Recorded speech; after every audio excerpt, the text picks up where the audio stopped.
We don't have a choice. We have to move away from oil. We have to do other things. The important thing is to ensure that other sectors of the economy develop and contribute as they should. Without diversification, I think we don't have a future.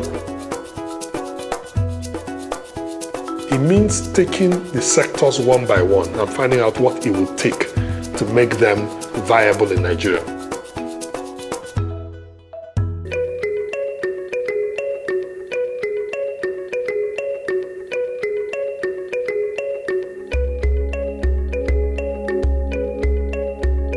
Nigeria has had an almost fanatical dependence on oil, but the sharp slump in its price has been a wake-up call.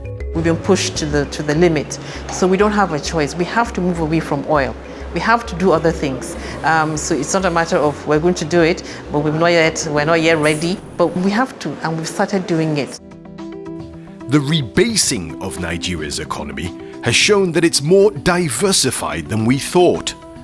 Services contribute 54% of GDP, and agriculture 21%. Telecoms is 12%, manufacturing about 9%. Oil and gas is only 8% of GDP, yet it accounts for 80% of government revenue and over 90% of export earnings.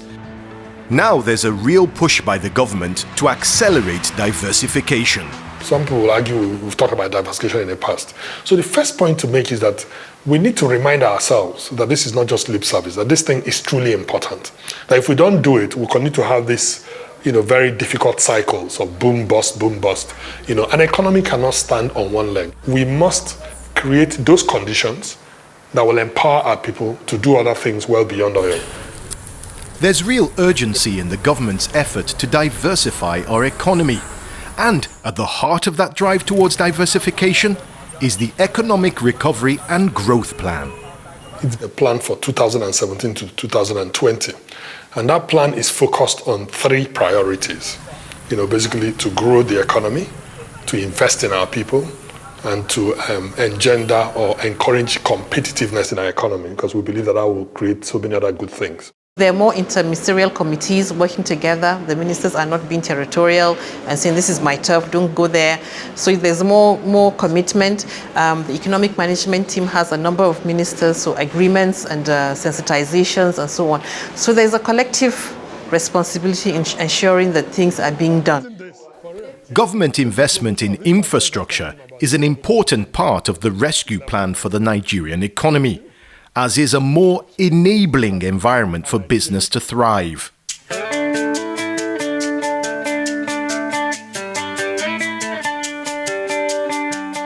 We believe that, we need to focus on creating the right macroeconomic environment and context for the plan and indeed for the economy to do well. The next one is a focus on food and agro-processing. Since we're a place where food grows very well. The second area is around energy, both in terms of power and in terms of fuel, for vehicles and so on. The third area is industrialization. The importance of industrialization in creating jobs, in diversifying the economy, in creating sustainability. And then we are also focused on other infrastructure like transport and then services. Of course, within services, we're looking at things like the digital economy and the 21st century. Nigeria could be a global powerhouse in food. Take tomatoes, for example. In agriculture, you look at things like tomato. Every state in Nigeria literally grows tomato. And it takes 3 months to grow. And yet, if you don't, plant the right seeds with very high yields and, with the right soil conditions and with the right financing for the farmers, you could actually struggle. So we have a tomato policy now where we are creating those conditions.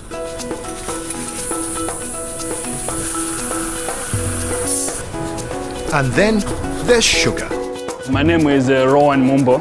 I'm the factory manager for Golden Sugar Factory. It's one of the biggest refineries in Africa. And we receive sugar in shipments of about 40,000 tons from Brazil. When we receive the brown sugar, we dissolve it in water.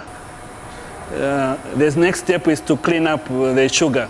And then we filter it and then we remove color. After that, we separate the crystals from the liquid, dry it, condition it, and pack it. Golden Sugar employs hundreds of people. The refinery is run by flour mills of Nigeria, yet almost all the raw sugar comes from abroad. But with government support, it will soon come from this new sugar plantation on the banks of the River Niger. We have to diversify into growing sugarcane in Nigeria so that we can be less and less dependent on imports. And so we are developing our sugar estate in Sunti, which is a 17,000 hectare land. Government has enabled us, to operate both in the upstream and the downstream of sugar space. The government allows companies to import raw sugar until they develop their local farms.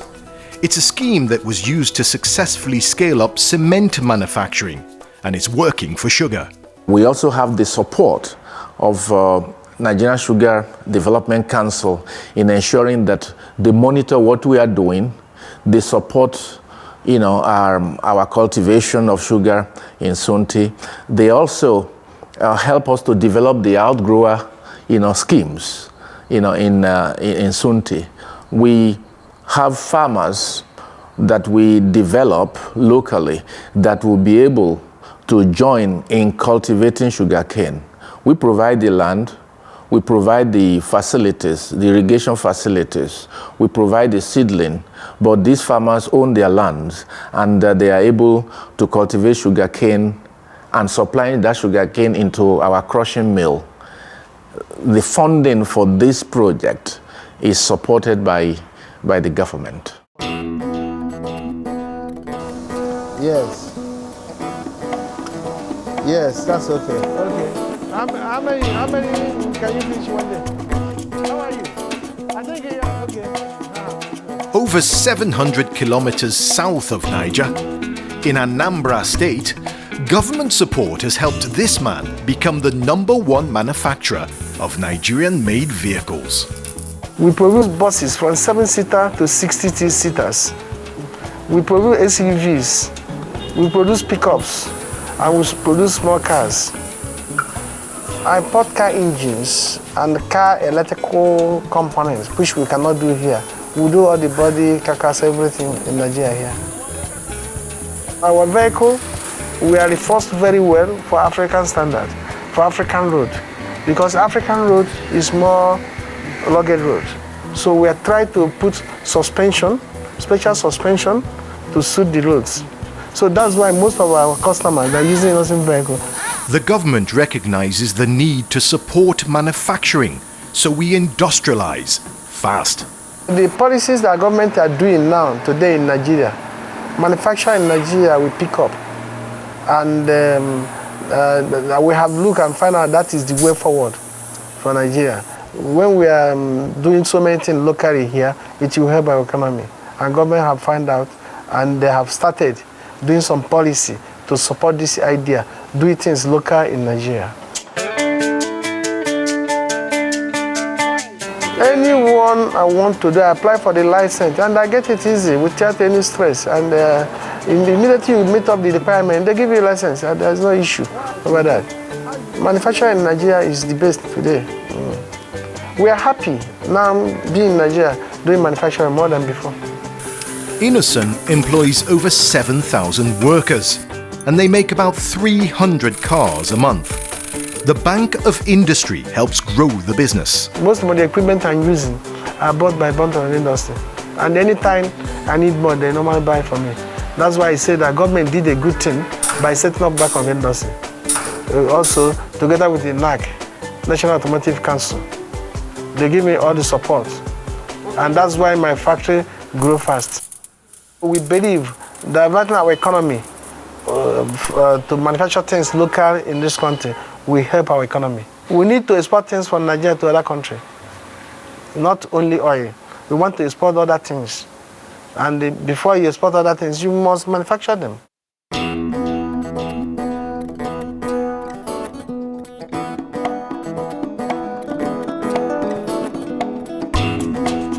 And up north, in Kaduna, a much-loved car brand is being built in Nigeria again.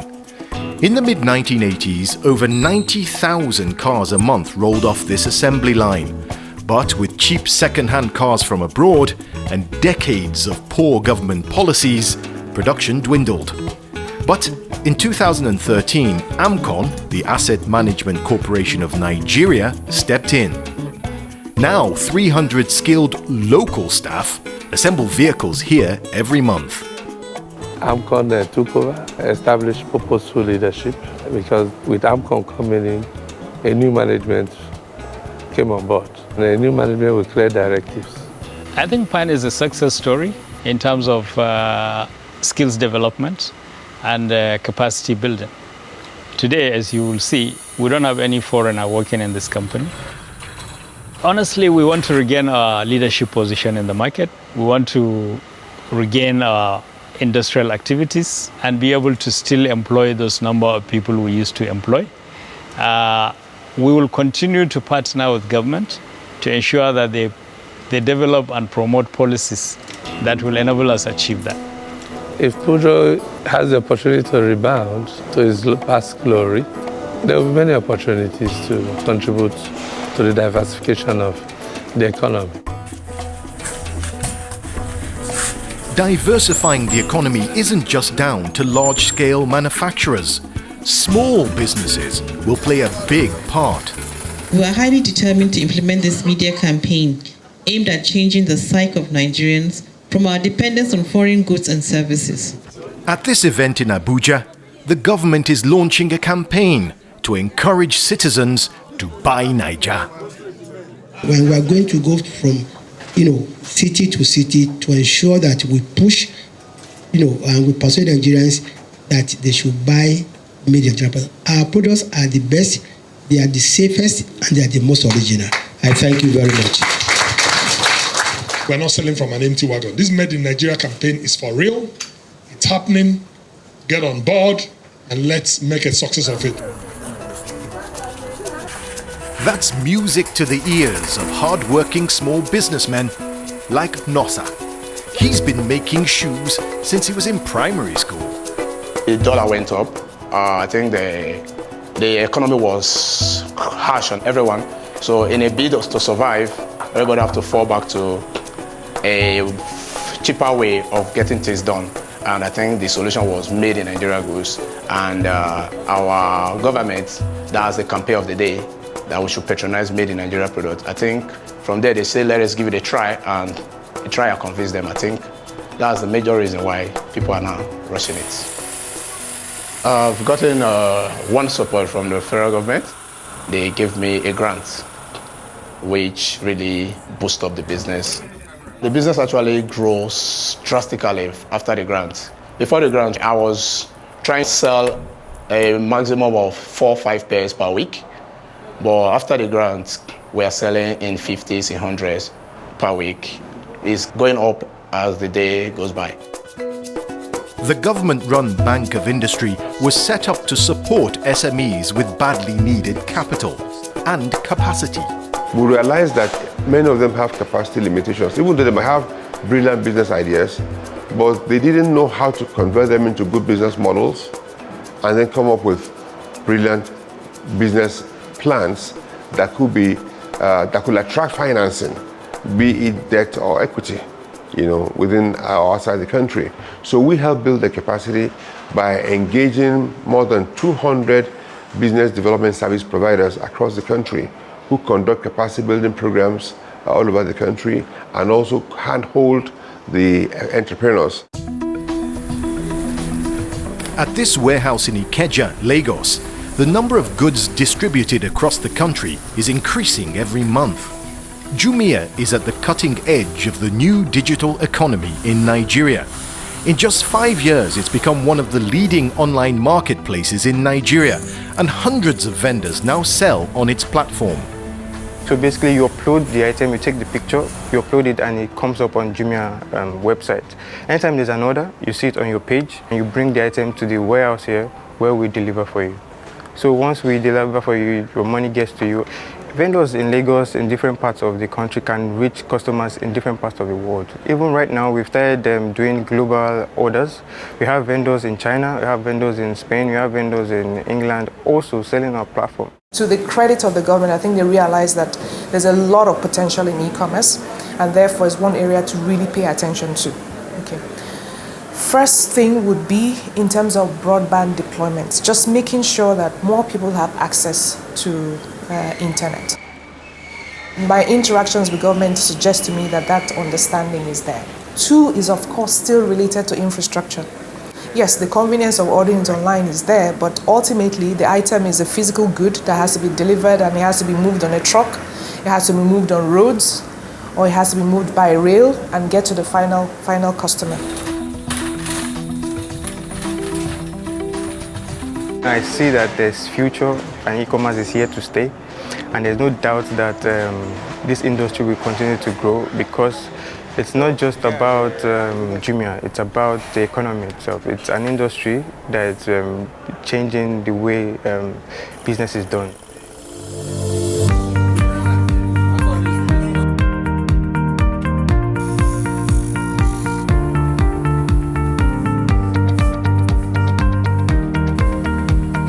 Our demographics favor diversification. Nigeria has a young and dynamic population, and they're beginning to broaden their horizons.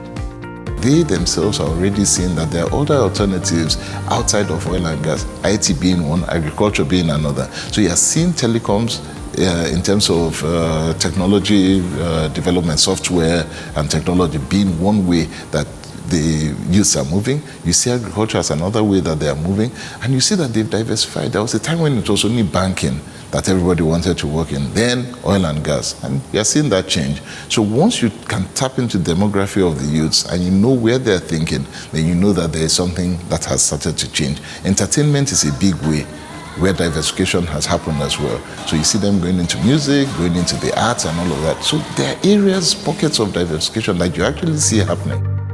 Agriculture, car manufacturing, SMEs, the digital economy. The seeds are being planted for a more diversified economy beyond oil. The plan I laid out was one, create the right enabling environment for business in Nigeria and industry, trade and investment to thrive. Two, implement this industrialization plan. Let's get on with it, let's do it, let's diversify. Three, focus on SMEs and help them to really, begin to solve their problems. Four, focus on attracting both domestic and international investment in a way that will develop the economy. We've had a very challenging 2 years, but I believe we've laid the right foundations, in terms of focusing. Because one of the things I said to myself when I came, I laid out a vision.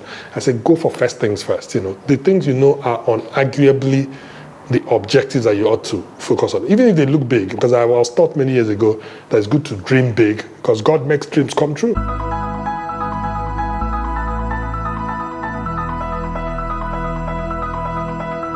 I believe that this government can be a consequential government. It can be a government that Nigerians will look back and say this government mattered in a positive way because the foundations were laid, and we're better for it.